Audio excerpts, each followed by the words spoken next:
सिद्धेभ्यः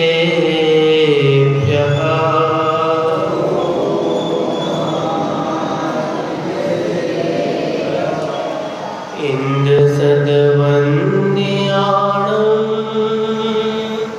तिह्मणहित मधुरविशदवाताणं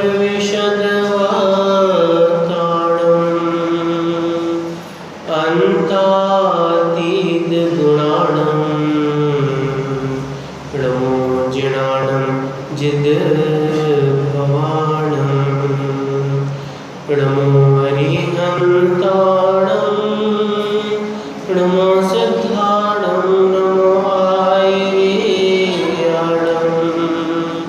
नमो वज्रायाणं नमो लोये सव्यसायम्। अनंतानंद सूत्रमेष्टि भगवान की, मीनाक्षी महावीर भगवान की, आचार्य कुंद स्वामी की, आचार्य विभव सागर जी महाराज की, इन कमलों मुनि महाराजों की, जिनवाणी माता की, जैन धर्म की। भोग यानी आत्माओं,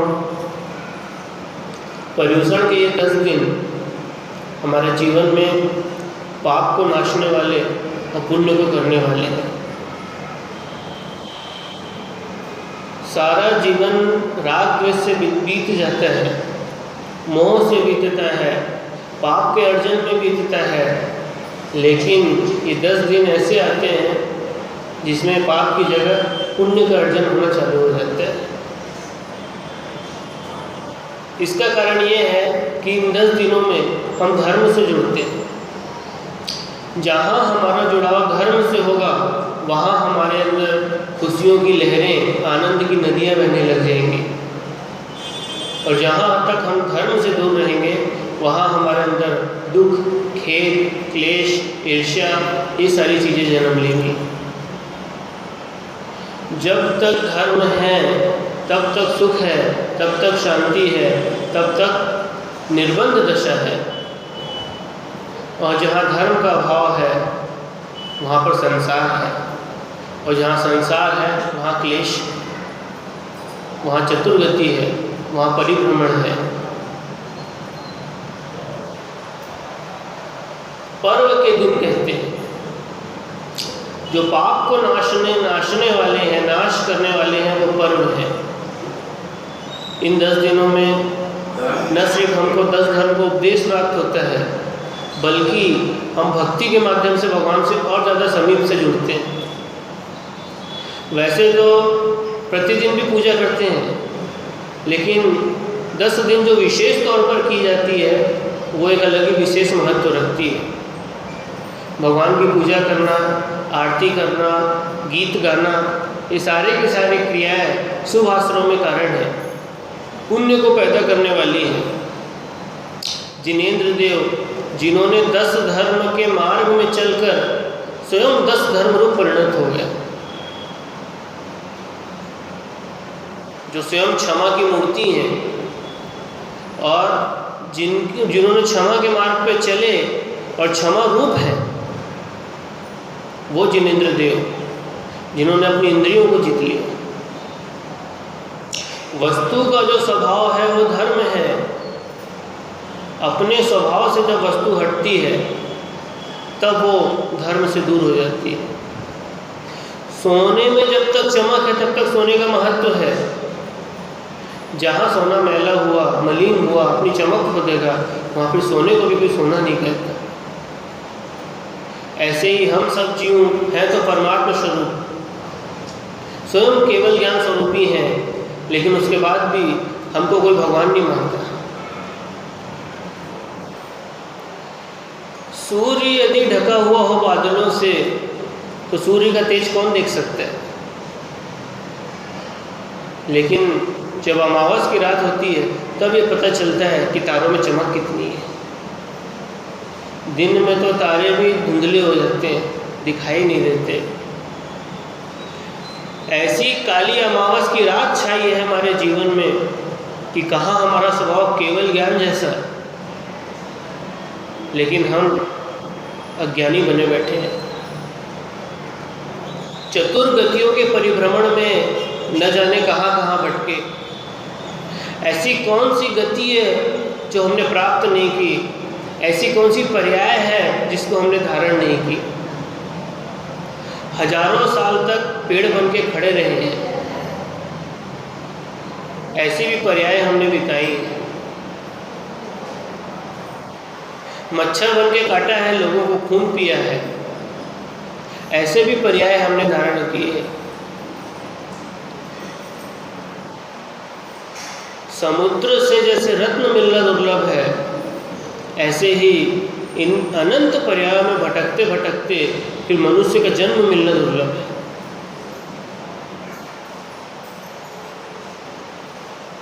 अनंत जीवों के बीच में ऐसे कुछ दुर्लभ ही जीव हैं जो मनुष्य जन्म को धारण करके जन्म लिए हैं।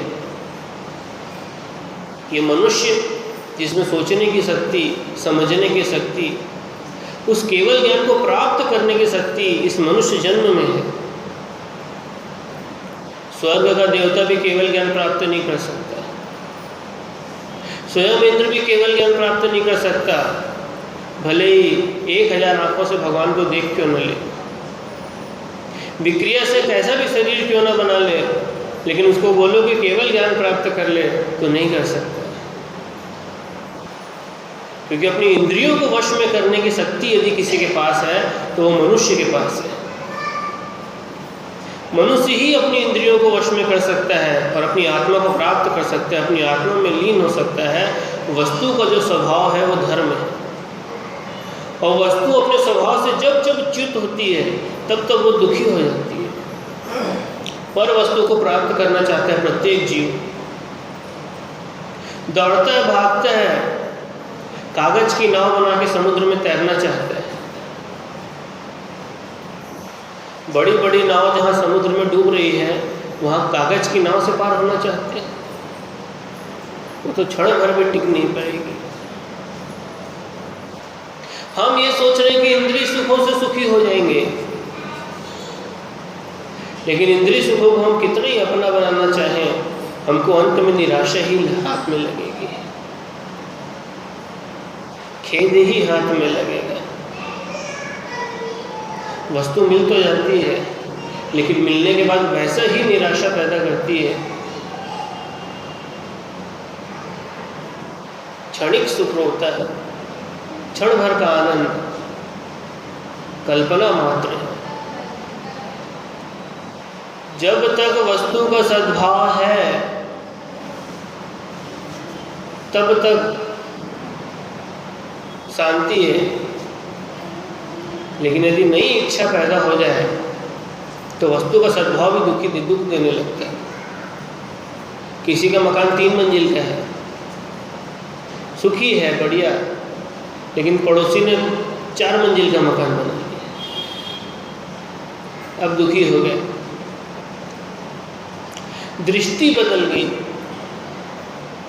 दृष्टि जहाँ बदल जाती है फिर वहाँ सुख नहीं होता। इसलिए सुख दुख सिर्फ इच्छा का नाम है। लाखों रुपए तिजोरी में पड़े हैं, सेठ जी को कहीं भी शांति नहीं मिल रही है, रात में नींद भी नहीं आ रही, और छोटे बच्चे के पास 10 रुपये नहीं है, लेकिन शांति से जीवन जी रहे हैं। सुख किसमें है? धन दौलत में सुख होता, सबसे पहले बच्चे दुखी होते, लेकिन बच्चे सबसे ज़्यादा सुखी रहते हैं, क्योंकि उनके भीतर में इच्छा नहीं, चाह नहीं। वास्तव में दुख का कारण इच्छा है, चाह है, मोह है, राग है, द्वेष है। इसलिए जो धर्म है ये हमको धर्म के मार्ग में ले जाते हैं। ये 10 धर्म हैं, उत्तम, क्षमा, मार्दव, आर्जव, सत्य, शौच, संयम, तप, त्याग, अकिंचन, ब्रह्मचर्य, ये 10 धर्म हैं। इन 10 धर्मों के मार्ग में जो चलते हैं वो परमात्मा बन जाते हैं, अपने स्वभाव को प्राप्त कर लेते हैं। वस्तु के स्वभाव को प्राप्त करना इतना आसान नहीं है। खदान में दबा हुआ सोना कोई पसंद नहीं करता।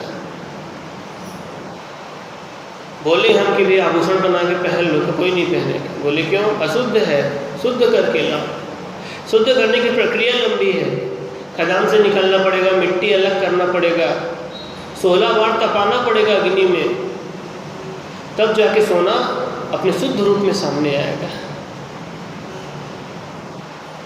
जब तक स्वभाव ढका हुआ है तब तक सोना भी सोना नहीं है। सोने को भी कोई सोने जैसा महत्व नहीं दे रहा है। बोले हमको 24 कैरेट का शुद्ध सोना चाहिए। थोड़ा सा भी तांबे की मिलावट होगी तो हम नहीं लेंगे।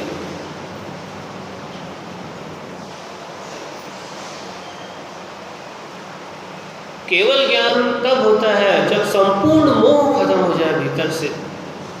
यदि कर्मों की इतनी सी भी मिलावट है तो केवल ज्ञान नहीं हो सकता। इतना सा भी यदि मोह भीतर में है तो केवल ज्ञान नहीं हो सकता। इतना सा भी यदि राग भीतर में है तो केवल ज्ञान नहीं हो सकता। संपूर्ण परिग्रह का जिन्होंने त्याग किया, संपूर्ण मोह भाव और ममत्व का जब त्याग किया, तब उन्होंने कैवल्य को प्राप्त किया। तब वो सर्वज्ञ बने। मात्र क्रियाकांड का नाम धर्म नहीं है। धर्म दिखावा भी नहीं होता। धर्म भीतर की अंतरंग भावना होती है। उत्तम क्षमा मार्दव आर्जव भाव है। भाव कहा, क्षमा को भी एक भाव कहा। वास्तव में जीव भाव को करने वाला है।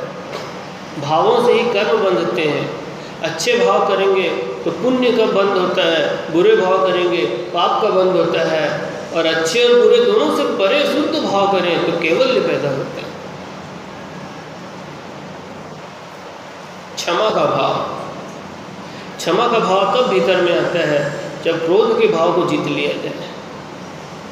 क्रोध कब पैदा होता है? क्रोध तब पैदा होता है जब हमको पर वस्तु से ममत्व होता है। हमारे शरीर को कोई हानि पहुंचाए तो हम लड़ने चल देते हैं। हमारी वस्तुओं को कोई छीन ले तो हम लड़ने चल देते हैं। तुम्हारी पेन किसी ने छीन ली स्कूल में तो तुम उससे लड़ने लग गए, और उसकी पेन छीनी तो क्यों नहीं लड़े? तुम्हारी पेन छीनी तो लड़ लिए, उसकी पेन छीनी तो नहीं लड़े। ममत्व का भाव। जब तक वस्तु में ये भाव है कि पेन मेरी है, तब तक लड़ने को तैयार है। और दूसरे की छीन ली तो अच्छा किया।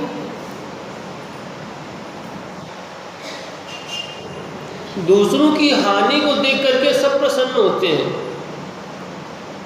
लेकिन स्वयं की यदि हानि हो जाए, वस्तु तो वही है। वस्तु में ममत्व सिर्फ कल्पना का विषय है।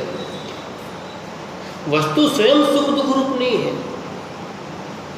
सुख तो आत्मा का भीतर का स्वभाव है। जब वो किसी वस्तु में अच्छी कल्पना करता है तो उसको सुख महसूस होता है, और किसी वस्तु में जब बुरी कल्पना करता है तो वही दुख रूप परिणत हो जाती है।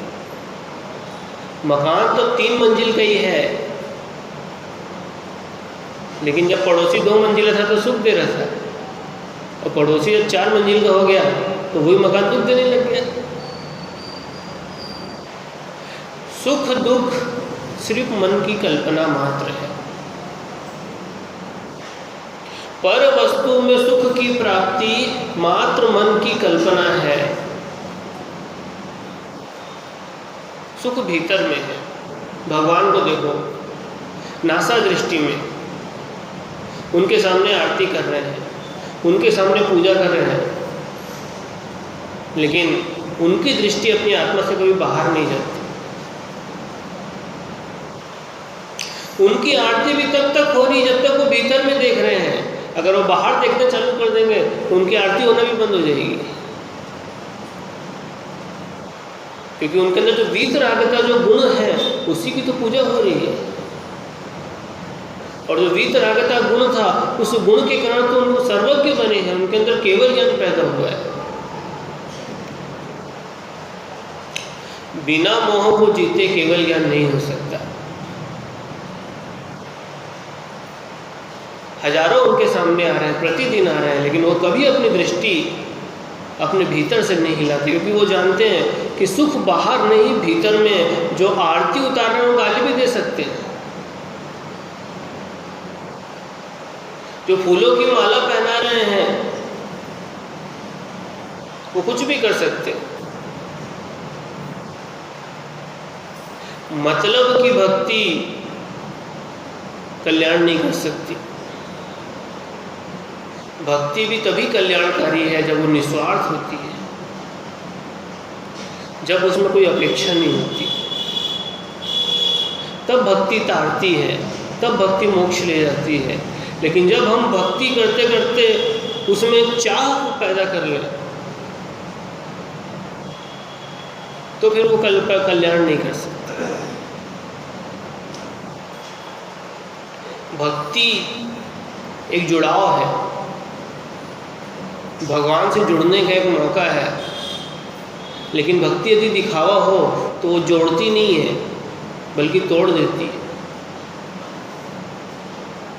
भक्ति ढोंग नहीं होती, दिखावा नहीं होती, भक्ति तो भीतर में उठने वाला एक विषय है, एक भाव है, जो तब पैदा होता है जब गुणों में अनुराग होता है, जब एक आदर की भावना पैदा होती है उनके गुणों को देख करके।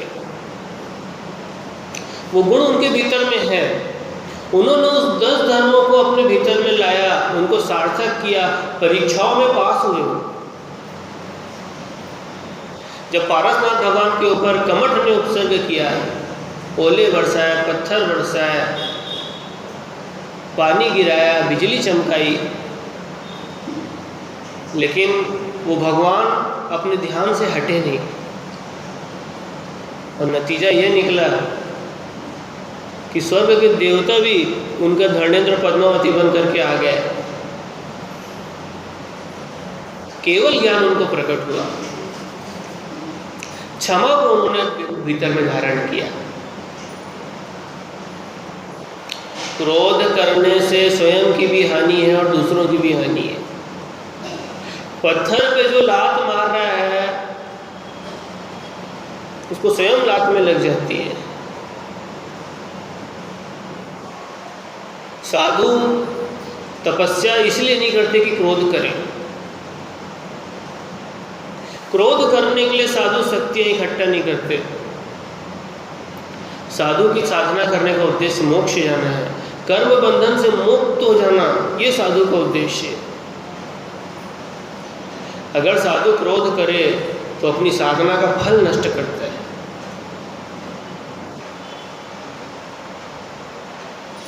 अपनी साधना को कीचड़ में फेंक देता है यदि साधु क्रोध करे। भगवान इस बात को जानते हैं, क्योंकि उनसे बड़ा भेद विज्ञानी दूसरा नहीं, उनसे बड़ा तत्व ज्ञानी दूसरा नहीं।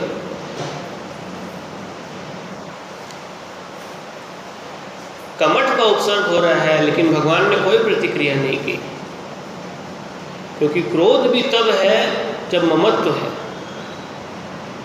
उनको शरीर से भी ममत्व नहीं है, वो जानते हैं कि शरीर भी मेरा स्वभाव नहीं है, शरीर से भी मेरा संबंध स्थायी नहीं रहा आज तक, क्योंकि मृत्यु को तो कोई जीत ही नहीं सका। चक्रवर्ती और बड़े बड़े राजा महाराजा भी काल के ग्रास में चले गए।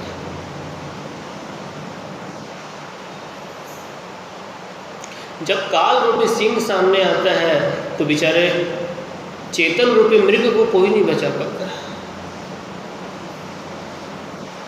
मौत एक सच्चाई है जो सबके सामने आई। तीर्थंकर भी बच नहीं सकते, मोक्ष चले जाते। पर्याय का तो नष्ट होना तय है, पर्याय आ रही है और जा रही है, बस ऐसे समुद्र में लहरें आ रही हैं और जा रही हैं। भगवान तत्वज्ञानी है, वो जानते हैं इस चीज़ को, इसलिए कोई प्रतिक्रिया नहीं करेंगे। वो जानते हैं इस संसार में जो भी घटित हो रहा है सब विधि का विधान है, कर्म का लेखा जोखा है। जिसने जैसे कर्म किए वैसा फल भोग रहा है। जो अच्छे कर्म किए हैं जब तक उदय है तब तक भोगेंगे, जब तिजोरी से पैसा खत्म हो जाएगा तो वैभव भी खत्म हो जाएगा। जब तक कमाई है तब तक वैभव है, पुण्य की कमाई, धन की कमाई नहीं। धन भी पुण्य से पैदा होता है। ये धर्म के दिन हमको ये बताते हैं कि हम वस्तु के स्वभाव में आ जाएं, लेकिन जैसे भगवान आ गए, जब तक पर भाव में दृष्टि है तब तक हम स्वभाव से दूर हैं। जब तक परे पर दृष्टि है तब तक हम स्वभाव से दूर हैं। स्वभाव को पाने के लिए स्वभाव में दृष्टि डालना पड़ेगा। खदान से शुद्ध सोना अगर निकालना है तो सबसे पहले ये पहचानना पड़ेगा कि खदान कहाँ है। उसके भीतर में सोने की पहचान करनी पड़ेगी, तब सोना निकलेगा। ऐसे यदि अपने भीतर से केवल ज्ञान रूपी सोने को निकालना है, उसके तत्वार्थ श्रद्धान होना आवश्यक है, सम्यक दर्शन सम्यक ज्ञान होना आवश्यक है, सम्यक चारित्र के पथ पे चलना आवश्यक है। और जब चलेंगे तब फल मिलेगा, तब मार्ग का फल मिलेगा।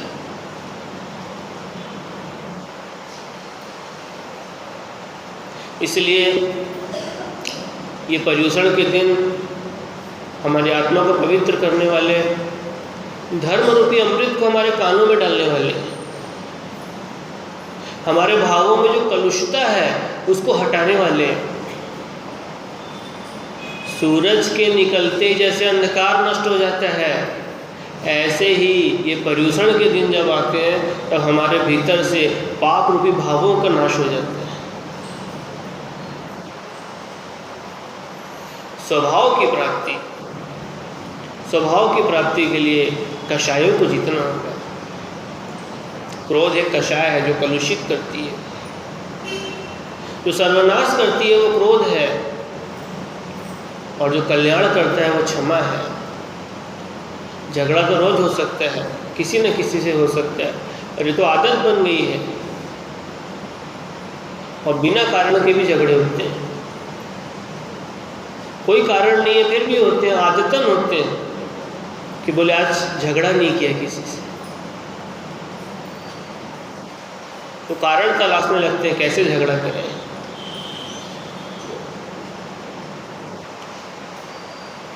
क्रोध को यदि जीतना है तो क्षमा को भीतर में धारण करना पड़ेगा। इसलिए कहते हैं खम्मामि सर्व जीवाणम सव्वे जीवा खमंतु में मेति में सर्व भूतेषु वैरम मच्छमण केन्मि। मैं सभी जीवों को क्षमा प्रदान करता हूँ, सभी जीव मुझे क्षमा प्रदान करें।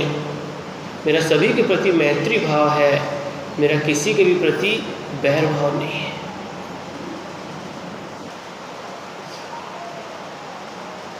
जीवों के प्रति दया आती है जब क्षमा भीतर में होती है। उस क्षमा को दिगंबर मुनि धारण करते हैं, एक पेड़ का पत्ता भी नहीं तोड़ते। जमीन में जब चलते हैं तो देख के चलते हैं, कोई चींटी वगैरह जीव खुदा न जाए। प्रासु का आहार ग्रहण करते हैं, दया से लबालब भरा हुआ उनका हृदय है। सारे आरंभ आदि कार्य से मुक्त होकर के दीक्षा लेकर के उन्होंने अपनी आत्मा की साधना करना चालू कर दिया। जब तक संबंध रहेगा विकल्प खत्म नहीं हो सकते, झगड़े खत्म नहीं हो सकते, क्योंकि शत्रु तो बिना बोले पैदा हो जाते हैं। आप इच्छा नहीं करोगे तो भी पैदा हो जाएंगे। जब भगवान पारसनाथ के कमर जैसे शत्रु आ गए तो फिर गृहस्थों की क्या बात।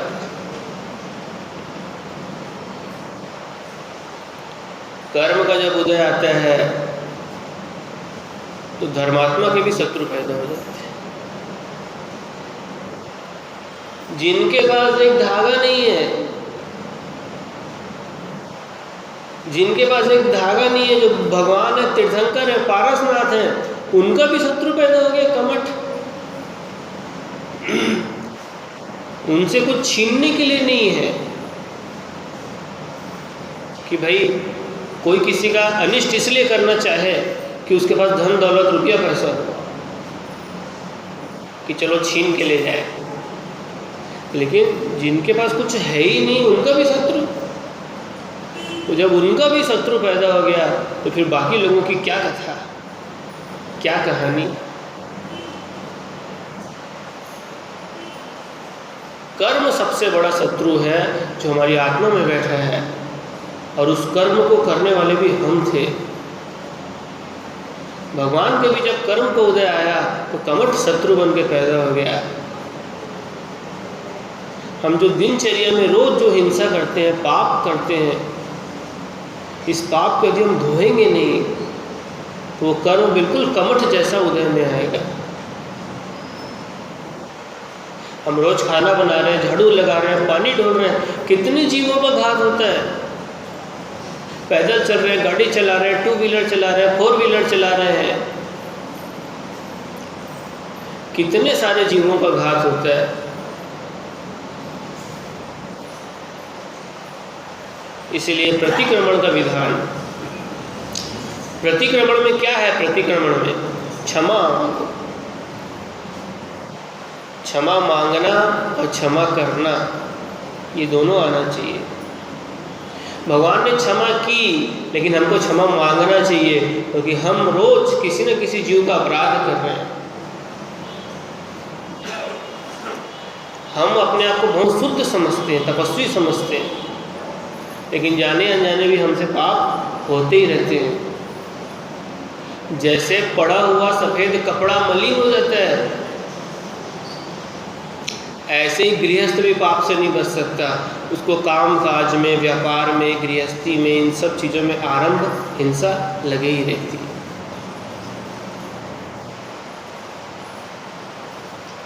इसलिए जैन धर्म ऐसा धर्म जिसने इतना भेद विज्ञान किया, इतना भेद विज्ञान किया, इतना भेद किया कि हर उस कारण की पहचान कर ली जो हमको स्वभाव से दूर किए हुए। इसलिए कहा कि एक धागा भी मत रखो। साधु के लिए कह दिया धागा भी मत रखो, लंगोट भी नहीं रखना, दिगंबर हो जाओ। बोले लंगोट भी दुख देगी, उसका भी विकल्प मन में पैदा हो जाएगा, उसके भी चाह इच्छा हो जाएगी, और जब तक इच्छा है, चाह है, तब तक मोक्ष नहीं हो सकता। इसलिए जैन धर्म सबसे प्राचीन और वैज्ञानिक धर्म है। यही एक ऐसा धर्म है जो जीव को उसके स्वभाव में ला सकता है, और ये हमारा परम सौभाग्य है कि हम जैन बनकर के पैदा हुए। अनंत जन्मों तक भटके, पता नहीं कहाँ कहाँ भटके। ऐसा नहीं कि क्षमा धर्म मुनियों के ही होता है पूर्ण रूप से, गृहस्थों के भी होता है। एक देश हो सकता है हम पूर्ण रूप से क्रोध का त्याग न कर सके, कम कर सकते हैं। जहाँ तक सहन करने की शक्ति है वहाँ तक सहन किया जाना चाहिए। जहाँ पर असहनीय हो जाएगा वहाँ तो मुनि भी क्रोध कर देते हैं। द्विपायन मुनि को देखो, जब तक सहन किए तब तक उनका संयम जिंदा रहा, लेकिन जब सहन नहीं कर पाया तो उनकी आंखों से एक ऐसा पुतला निकला जिसने पूरी द्वारिका को जला दिया। क्रोध सर्वनाश करता है।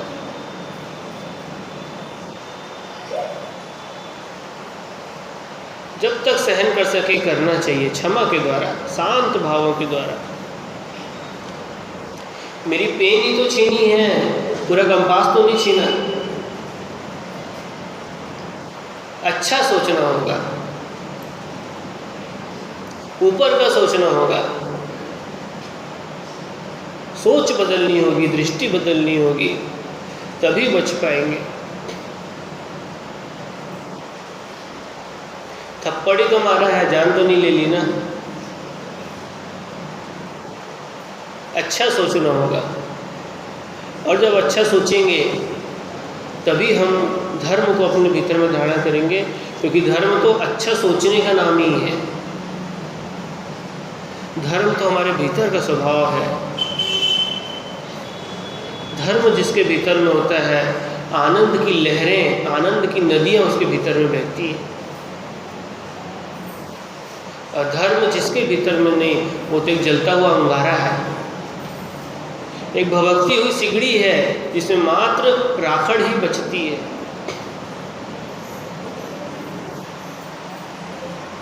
अगर सार तत्व को यदि बचाना है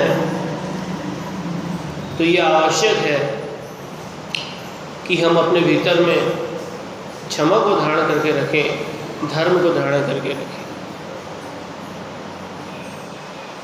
थोड़ा सा अपन लेट हो जाते हैं प्रवचन में, थोड़ा सा जल्दी, जैसे मतलब यह समय आधी घंटा देना क्योंकि तो इस धर्म को जब हम अपने भीतर में धारण करके रखेंगे, धर्म धारयति इति धर्म है, जो धारण करके रखता है वो धर्म है। अगर जीव के भीतर से पूरी तरह से धर्म निकल जाए तो ये जीवत्व ही खत्म हो जाए, चेतना ही खत्म हो जाएगी। जो क्रोध करते हैं सबसे ज़्यादा वही दुखी रहते हैं, अंदर ही अंदर उनके अंदर एक क्लेश की भावना रहती है।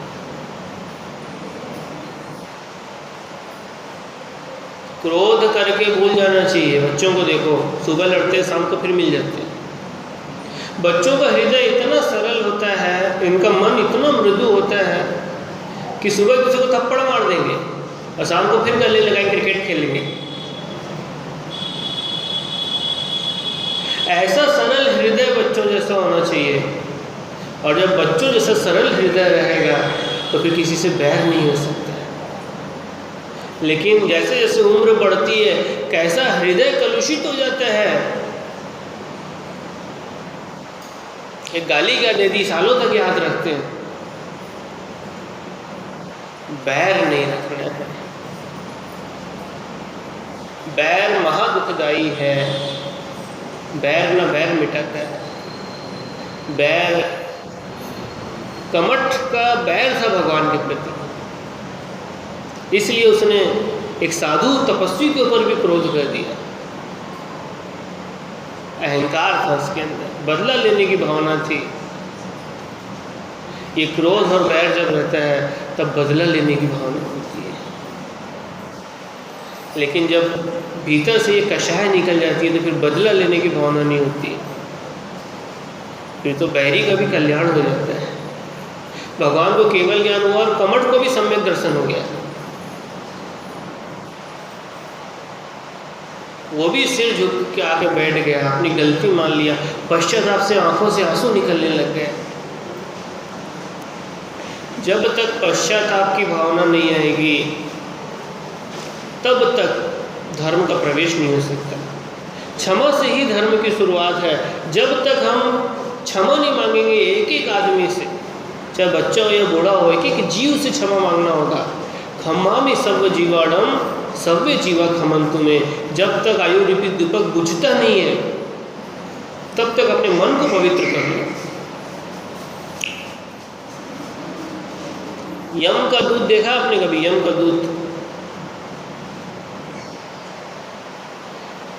बाल सफेद हो जाए समझ लो यम का दूध देख लिया आपने। बोले हम तो डाई कर लेते हैं आजकल। बोले एक सफेद बाल यदि सिर में आ गया तो समझ लो बुढ़ापा क्या है, यम का दूध तो है। बुढ़ापा ये बता रहा है कि भैया अब आपका अंत निकट है।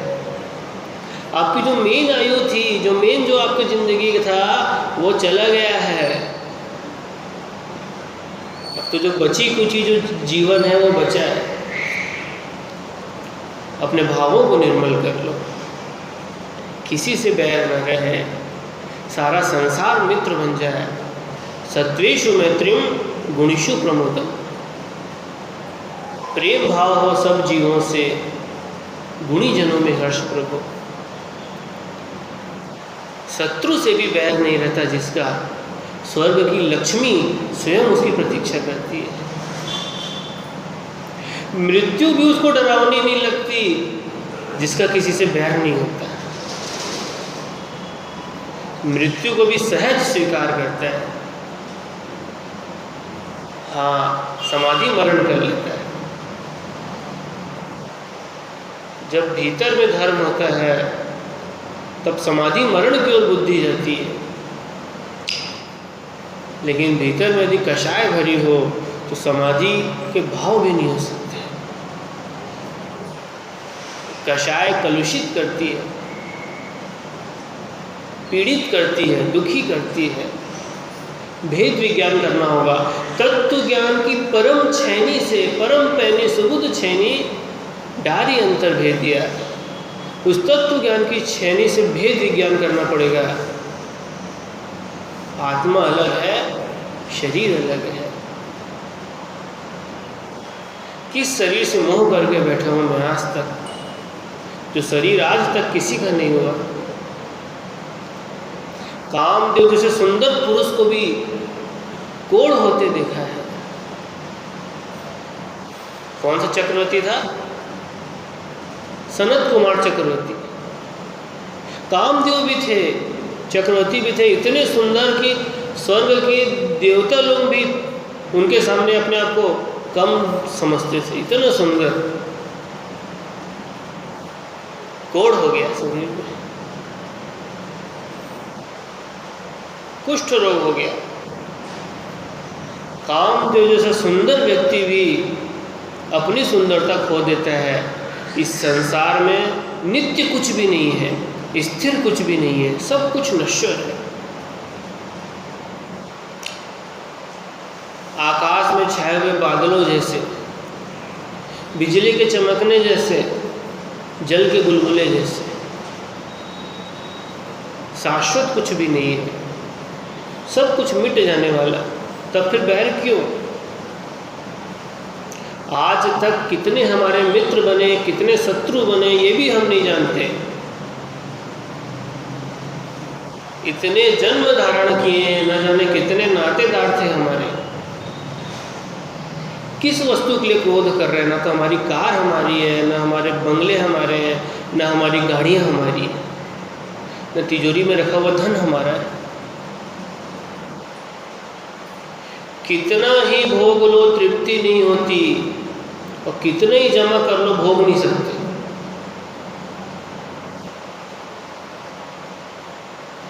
कितना ही जमा कर लो भोग नहीं सकते, क्योंकि भोगने की शक्ति ही नहीं है। मात्र इच्छा है, मात्र कामना है, मात्र लालसा है। कितना खा लोगे, कितने मकान बना लोगे? रहना तो एक कमरे में ही है। कितनी जमीन खरीद लोगे? मकान तो एक ही जगह रहेगा।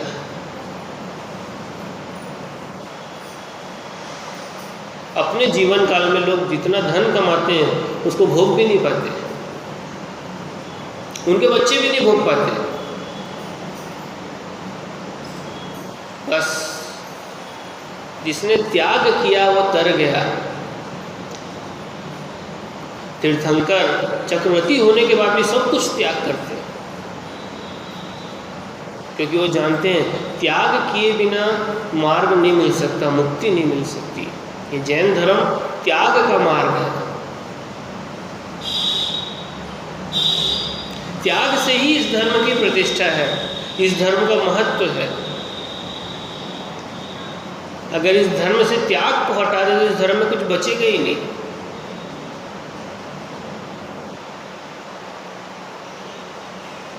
जहाँ त्याग है वहीं अहिंसा है, वहीं पर क्षमा है। तो ये बहुत सुंदर शब्दों में हमने पर्युषण पर्व में प्रथम दिन क्षमा धर्म के ऊपर हमने चर्चा की। और ये क्षमा धर्म यदि हमारे भीतर में नहीं आता तो ये मान के चलो कि आगे का कोई भी धर्म हमारे भीतर में नहीं आ सकता, क्योंकि जब तक क्रोध है तब तक हिंसा है, और जहाँ हिंसा है वहाँ धर्म तो बढ़ ही नहीं सकता आगे। इसलिए क्रोध क्षमा धर्म की पहली सीढ़ी है, और जब तक इस सीढ़ी में नहीं चढ़ेंगे तब तक हम आगे की सीढ़ी में नहीं चढ़ सकते, नहीं पहुँच सकते। इसलिए सास हो या बहू हो, आपस में एक दूसरे से क्षमा मांग लें, तभी हमारा कल्याण हो सकता है। चाहे शत्रु हो या मित्र हो, वन हो या भवन हो, हर स्थिति में जिनके भेद विज्ञान जागृत है और साम्य भाव भीतर में बैठा हुआ है, ऐसे महापुरुष अपना कल्याण करते हैं। तत्व ज्ञान भीतर में होना चाहिए। तो इस 10 धर्म को हम धीरे धीरे जो है अपने भीतर में लाने की चेष्टा करेंगे। चिंतन के माध्यम से हम कर सकते हैं इलाज हर चीज़ का। किसी के प्रति हमको गुस्सा आ रहा है तो हम सोच सकते हैं, मन में चिंतन कर सकते हैं कि गुस्से का कारण क्या है और वो कैसे दूर हो सकते हैं, किस कारण से वो आ रहा है। और अगर कोई कारण नहीं है तो फिर गुस्सा करना भी निरर्थक है। ये तत्व ज्ञान, ये शास्त्र ज्ञान बड़ी दुर्लभता से मिलता है, और जब तक यह भीतर में जागृत रहता है तब तक जीवन में शांति रहती है, और जब ये ज्ञान भीतर से निकल जाता है तो जीवन की शांति भी खत्म हो जाती है। ये मंदिर, ये धर्म आयतन, धर्म क्षेत्र, ये जो हम बनाते हैं, किस लिए बनाते हैं? इसीलिए कि हमारे परिणाम यहाँ पर आके शांत हो जाए। गृहस्थ दशा में जो हम अपने भावों को विकृत कर रहे हैं, वो विकृति यहाँ पे आकर के नष्ट हो जाती है,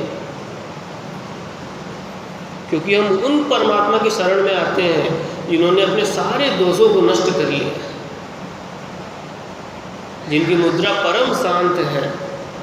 उनकी मुद्रा को देख करके दर्शन करने वाले की कलुषता भीतर से नष्ट हो जाती है। इसलिए मंदिर जो है धर्म आयतन में धर्म के स्थान है, इसको कभी भी कषाय का स्थान बनने मत देना,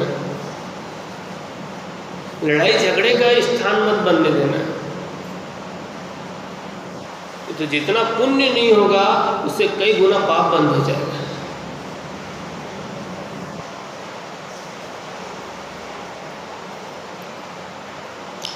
तो इस प्रकार से हम धर्म को अपने भीतर में लाएं और अपना आत्म कल्याण करें।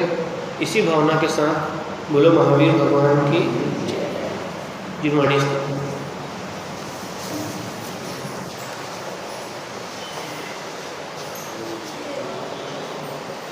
के ज्ञान से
छोड़ देगा तो मेरे को।